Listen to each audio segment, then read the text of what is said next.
ಆನೇಕಲ್ಲಲ್ಲಿ ಒಂದು ಸ್ಟೇಡಿಯಂ ಮಾಡೋಕ್ಕೆ ಹೊರಟಿದ್ದಾರೆ. ಅದು ರೈತರ ವಿರೋಧದ ನಡುವೆ, ಪರಿಸರವಾದಿಗಳ ವಿರೋಧದ ನಡುವೆ.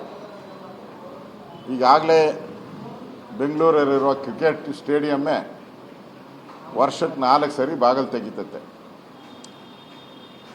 365 ದಿನದಲ್ಲಿ 360 ದಿನ ಬಾಗಿಲು ಮುಚ್ಕೊಂಡಿರ್ತದೆ. ಇನ್ನು 5 ದಿನ ಮಾತ್ರ ಮ್ಯಾಚ್ಗಳು ನಡೆಯುವಂಥದ್ದು. ಮತ್ತೊಂದು ಸ್ಟೇಡಿಯಂ ಮಾಡಿ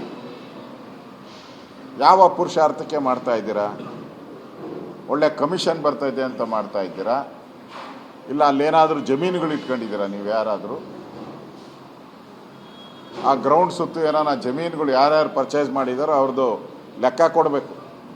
ಅದು ಸುತ್ತು ಇರೋ ಜಮೀನು ಯಾರ್ಯಾರು ತೆಗೆದಿದ್ದಾರೆ, ಎಷ್ಟೆಷ್ಟು ಎಕರೆಗಳಿದೆ, ಅದರ ಬೆಲೆ ಜಾಸ್ತಿ ಮಾಡ್ಕೊಳಕ್ಕೆ ಮಾಡ್ತಾ ಇದ್ದೀರಾ? ಯಾರು ಕೇಳಿದ್ರು? ಆನೇಕಲ್ಲಿನ ಯಾರಾದರೂ ಬಂದು ಸ್ಪೋರ್ಟ್ಸ್ಮೆನ್ ಯಾರಾದರೂ ಬಂದು ಕ್ರಿಕೆಟ್ ಆಟಗಾರ ಬಂದು ಇಲ್ಲಿ ಆನೇಕಲ್ಲಲ್ಲಿ ಮಾಡಿ ಅಂತ ಏನಾನ ಕೇಳಿದ್ರಾ? ಕೇಳಿಲ್ಲ. ನೀವು ಏಕಾಏಕಿ ಮಾಡಿದ್ದೀರಾ ಅಂದರೆ ಇದು ದುಡ್ಡು ಹೊಡೆಯೋ ಸ್ಕೀಮು, ರೈತ ವಿರೋಧಿ ಸ್ಕೀಮು. ಇದು ನೀವು ದುಡ್ಡು ಮಾಡೋಕ್ಕೆ ಮಾಡಿರೋ ಸ್ಕೀಮ್ ಅಷ್ಟೇ. ಇದರಿಂದ ಕ್ರೀಡಾಪಟುಗಳಿಗೆ ಏನು ಉಪಯೋಗ ಆಗಲ್ಲ.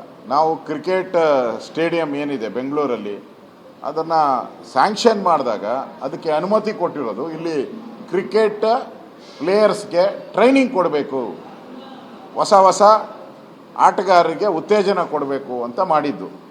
ನನ್ನ ಮಾಹಿತಿ ಪ್ರಕಾರ ಅಲ್ಲಿ ಯಾವುದೇ ಕ್ರಿಕೆಟ್ ಕಲಿಯುವಂಥವ್ರಿಗೆ ಎಂಟ್ರಿನೇ ಇಲ್ಲ. ಅಲ್ಲಿ ಕ್ರಿಕೆಟ್ ಕಲಿಯೋರಿಗೆ ಎಂಟ್ರಿ ಇಲ್ಲ. ಓನ್ಲಿ IPL ದುಡ್ಡು ಬರೋದು, ಕೋಟಿ ದುಡ್ಡು ಬರೋವಂಥ ಸ್ಕೀಮ್ಗಳಿಗೆ ಮಾತ್ರ ಅವಕಾಶ ಇದೆ ಅಷ್ಟೆ.